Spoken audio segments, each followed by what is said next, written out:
Egunon, El último samurái. Es una película de 2003 de un tal Edward Figg,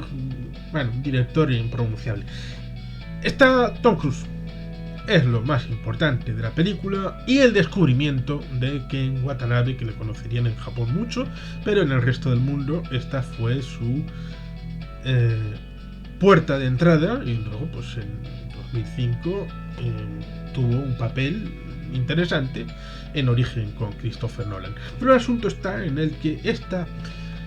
El último samurái, personalmente, ahora no recuerdo si la vi en el cine o no, sé que la tengo en DVD por ahí,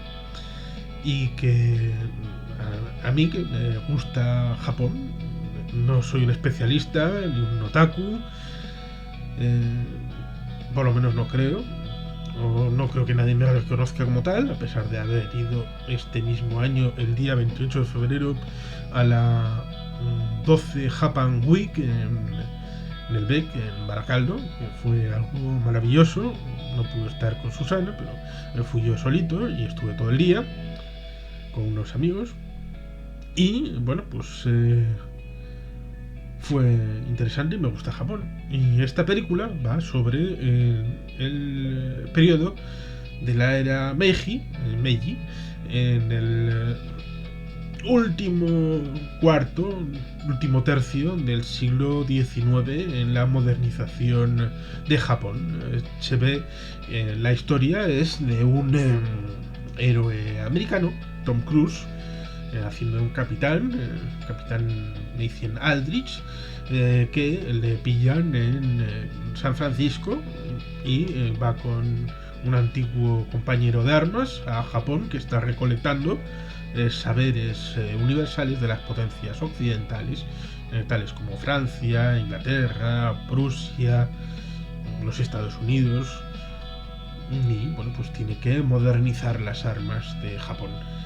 Este hecho es históricamente cierto, pero a partir de ahí empieza la leyenda, una leyenda en la que, bueno, la película como película funciona, está todo bien encajado en el guión, porque lo más importante de una película es la historia que te quiere transmitir, la que te quiere contar, y el guión está bien hilado, siempre que te centres en que es una película en principio contada a través de los ojos de ese cronista rechoncho que veríamos luego en Harry Potter, como Colagusano. Gran personaje, Colagusano. Aquí pues tiene un poquito más de dignidad, es un inglés que va por allí y te dice que él estaba dedicado a contar las cosas, pero como tenía que decir cosas que no creía, pues le echaron nada más llegar a Japón y bueno, a partir de ahí traduce las mentiras que se cuentan de manera puntual, y creo que es el elemento central para entender la película, en tanto en cuanto está contándolo desde el punto de vista de este cronista, y que nos dice eso de contar las mentiras de manera puntualmente en la traducción. Es una película que en cierta medida se podría contar como un western, porque, bueno, teniendo en cuenta el ida y venida de los 7 samuráis y los 7 magníficos de John Sturges, y las 7 samuráis de Akira Kurosawa, que es el original, y luego viene la de John Sturges unos añitos después, en 1960, con la réplica, pero en el oeste de los Estados Unidos. Y aquí, en cierta manera, pues podríamos tener un Bailando con Lobos, pero transportado a Japón. Es decir, pudiera tener una temática de western, el último samurái, parecer pues casi como si fuera, no sé yo, el último mohicano, pero con Tom Cruise y en Japón. No hace falta que una película sea estrictamente en el paisaje en el que parece que tenga que ser. Recordemos que Atmósfera Cero es Solo ante el peligro, pero en vez de en un lugar del oeste de los Estados Unidos, un lugar de frontera, en una galaxia sideral, con Sean Connery en vez de Gary Cooper. bueno, pues es la misma película, la misma atmósfera, pero en diferente escenario y trasladando los personajes de aquí para allá. Pero transmite el valor del original. Y evidentemente, pues esta película del último Samurai es una película antibélica, a pesar de que habla de, bueno, hace referencia a una serie de batallas, las Termópilas, el Little Bighorn. A mí, la última parte me recuerda a, al poema de Lord Tennyson, cuando cabalgaban los 600 en el valle de Balaclava, en la guerra de Crimea. Que recordemos que la guerra de Crimea es el año 1856 o por ahí, y aquí estamos hablando de 20 años después. Con lo cual, seguramente, si nos metiéramos en la historia de la película dentro del marco mental, no solamente ya conocerían la historia de lo que pasó en la guerra crimeana entre Reino Unido y Francia, por un lado apoyando a los turcos frente a los rusos en Crimea, en la zona del norte de Sebastopol, sino que también conocerían el poema de Lord Tennyson, que luego se acabaría siendo famoso en aquella película con el Rolf Flynn, y con otras a posterioridad. Digamos que eso es una película que no glorifica la guerra, sino glorifica el valor, y que está haciendo ahí unas circunstancias interesantes en las que está mezclada pues cierta oloridad y saboridad al Japón clásico, en cuanto a meter elementos del samurái y de cultura, y de, bueno, de templos, comida, las calles, el paisaje, todo muy idílico y muy bucólico. Y digamos que para el personaje de Tom Cruise es hacer un arco completo, y si empieza así, volverse del revés y terminar, bueno, pues eso, cada cual que lo vea, porque es una película interesante, disfrutable. La música de Hans Zimmer es espectacular, se puede escuchar, es más, la he escuchado primero, la banda sonora. Me han dado ganas de ver otra vez la película después de escuchar la banda sonora, y ahora estamos comentando algunas cosas de la película, no crítica, porque los críticos son gente que sabe de esto. Yo simplemente me limito a recomendar una película que tiene mucho cariño, y bueno, pues con elementos como las interpretaciones de los personajes, o la música, o los paisajes, o una trama que, si bien es leyenda, para mí es una farsa cinematográfica, pero está bien hilada y está bien estructurada dentro de la narrativa, porque evidentemente esto es una película, no es un documental, recordemos. No hace falta que hagamos como Harrison Ford con Donald Trump, que dijo una vez que su mejor presidente en la pantalla era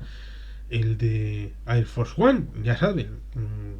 la jungla de cristal en el Air Force One, en el avión presidencial, y haciendo Harrison Ford el papel un poco de Bruce Willis, ahí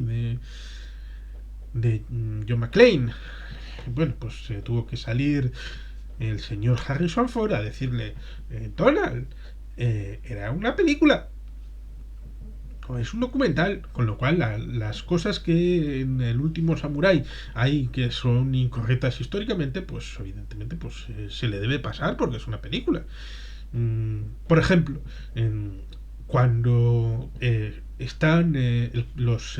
barcos del Comodoro Perry entrando en la bahía de Tokio, en el año 1860 o así, bueno, pues incluso en aquellas épocas había información que corría de aquí para allá, y sabían perfectamente que en los últimos años, en el otro lado del mar del Japón, en China,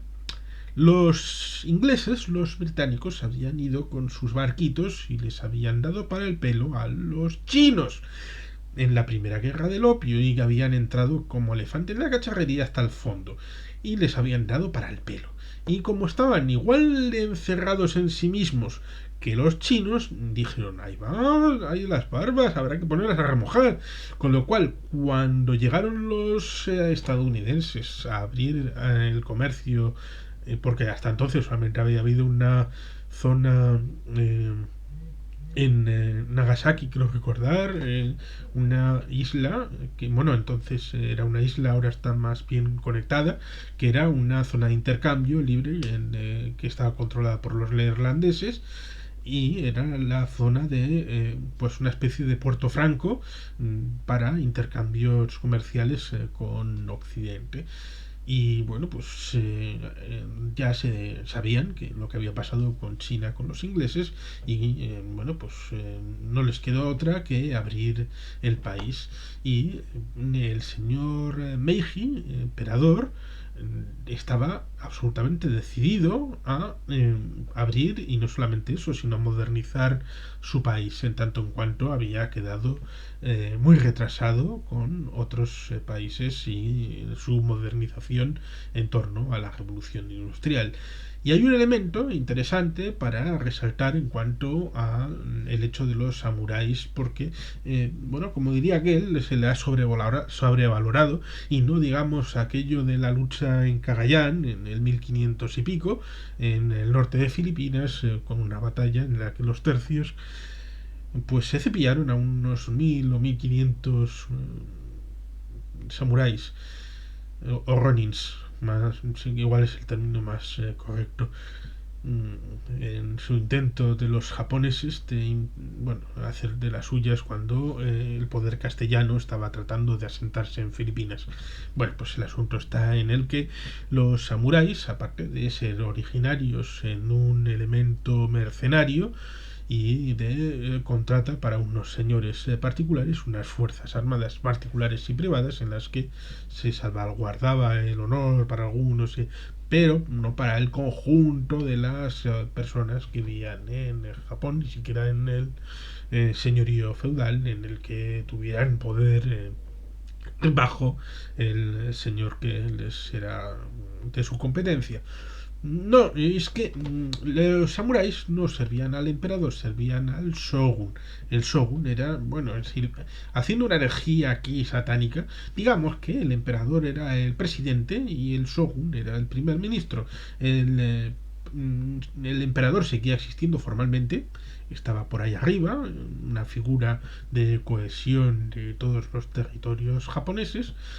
que era fundamentalmente las cuatro islas, Honshu, Kyushu, Shikoku y Hokkaido, y bueno, pues debajo estos samuráis reportaban al shogun, que bueno, Richard Chamberlain hizo una serie sobre eso, igual alguien hasta la vio. Bueno, pues el asunto está en el que, pues cuando va pasando el tiempo, el shogun pues acabó perdiendo terreno a favor del emperador, que quiso retomar sobre sí los designios de la patria, una patria que había estado demasiado encerrada en sí misma, con luchas intestinas, guerras civiles, peleando consigo misma y incapaz de hacer una coherencia interna, una cohesión de alguna manera para poder presentarse al mundo unificada. Hay quien dice, algún amigo mío, que bueno, pues si en vez de habernos metido en una guerra interna intestina en el año 1700 de resultas de la muerte de Carlos II el Hechizado, y no hubiera devengado en la guerra de sucesión española, pues probablemente si se hubiera entrado en una guerra de conquista europea en ese periodo a Japón, pues Japón habría sido conquistada y los samuráis humillados y vencidos, y se habría producido la occidentalización de Japón pues un siglo y medio antes de lo que fue. Y como digo, este emperador de el último samurái bebe, creo que demasiado, igual me confundo, pero mi percepción es que bebe demasiado del último emperador de Puyi, el último emperador de China. y la película del año 89 de Bertolucci, Bernardo Bertolucci, que coge el libreto de una autobiografía escrita por el propio Puyi, que digamos la escribió después de la revolución cultural de Mao del año 68.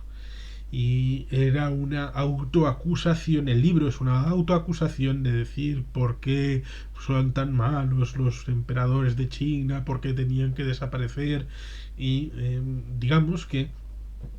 en la mentalidad del maoísmo eh, está lo que va de 1912 a 1959, prácticamente se lo fuman en la biografía de este muchacho, que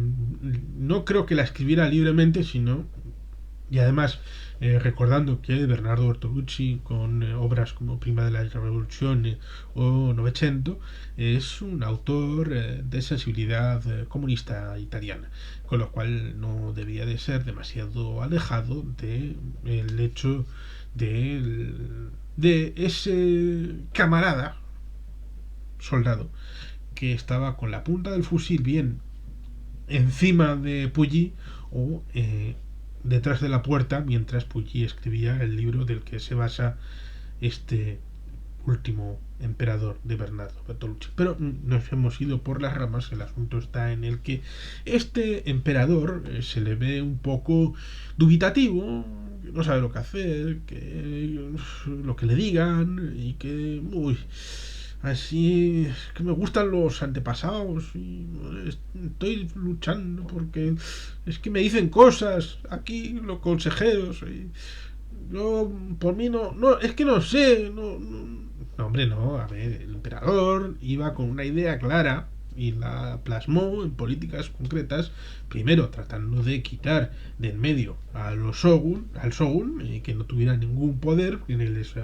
hiciera sombra, y tecnificar el país y poder profundizar en un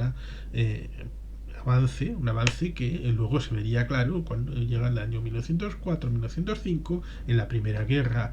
potente en la que se mete con Rusia. Todo el mundo daba por ganador a Rusia porque era la potencia europea y era un país que se había desarrollado mucho y que bueno, pues tenía una flota enorme, incluso fue la flota del Báltico a tratar de combatir por allí. Vamos, que bueno, pues Japón ganó. Contra pronóstico, Japón ganó a Rusia. Es decir, que toda la mmm, eh, mmm, bueno, lucha que había habido interna para la modernización de Japón, pues fue fructífera. China hizo un intento posteriormente a la era Meiji, pero no fructificó y pasó lo que pasó en las luchas intestinas entre el Kuomintang y el Partido Comunista, entre el mundo de Chiang Kai-shek y el mundo de Mao Zedong. Bueno, pues es el claro oscuro y bueno, pues tenemos una idealización no solamente de los samuráis, sino también de, en cierta manera, de Japón, en tanto en cuanto, si no hubiera sido por la victoria en la modernización, si no hubiera sido por la victoria en la guerra de 1905 con Rusia y el posterior elemento de evolución hasta llegar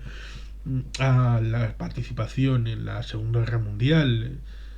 como pasó con esas victorias iniciales desde Pearl Harbor hasta el inicio del cambio de la marea en Midway, pues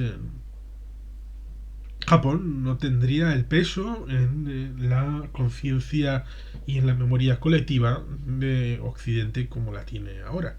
Sería más bien pues como otros países, como pues la propia China hasta los años 70 o Corea hasta los años 80. Un país que está por ahí, sí, tiene sus historias, sus tradiciones y ya está. Por lo tanto, esta película, en cierta manera, aparte de las propias historias internas con los indios americanos y todo aquello y la vinculación que pueda haber con Bailando con Lobos, un Bailando con Lobos en Japón, con Tom Cruise en vez de Kevin Costner y todo eso, pues tenemos que puede ser un equalizer, un equilibrador de, bueno, pues todo este hecho cultural en cuanto a el gusto por Japón y lo japonés que, bueno, pues bueno, ahí está la película aquella de Michael Douglas o aquella de Sean Connery con Wesley Snipes. Bueno, hay una serie de películas que han hecho el vínculo de Occidente con Japón, y aquí tenemos pues un vínculo pues más previo en cuanto a que tratar de demostrar, como dijo George Bush, que bueno, pues Estados Unidos y Japón habían tenido una relación longeva de 150 años de amistad. Se le olvidó intencionadamente, seguramente, porque George Bush es una lumbrera, George Bush Jr., eh, de ese pequeño periodo de falsa amistad entre Pearl Harbor y Hiroshima y Nagasaki. Pero bueno, pues estas cosas tienen la historia. Y como esto es una película, hay que disfrutarla como tal, como una película entretenida, de vínculo de dos mundos y de descubrimiento de los samuráis. Y si sirve para que la gente, si sirvió en 2003 y posterior hasta ahora 2020, para que la gente pues le cogiera cariño a los samuráis, se acercara a conocer el periodo Meiji, el de verdad, el de la historia, los samuráis de verdad, los de la historia y la historia y cultura de Japón, pues entonces habrá que felicitar al director, al productor, a Tom Cruise por habernos traído un producto maravilloso, estupendo, disfrutable, incluso para los que conocemos un poquito más todas esas circunstancias, pues nos sigue gustando incluso cuando las vemos por octava, décima o enésima vez, porque es un producto disfrutable, entretenido y agradable. Sin más, es que ricasco, agur pero bat, Betty Helpen.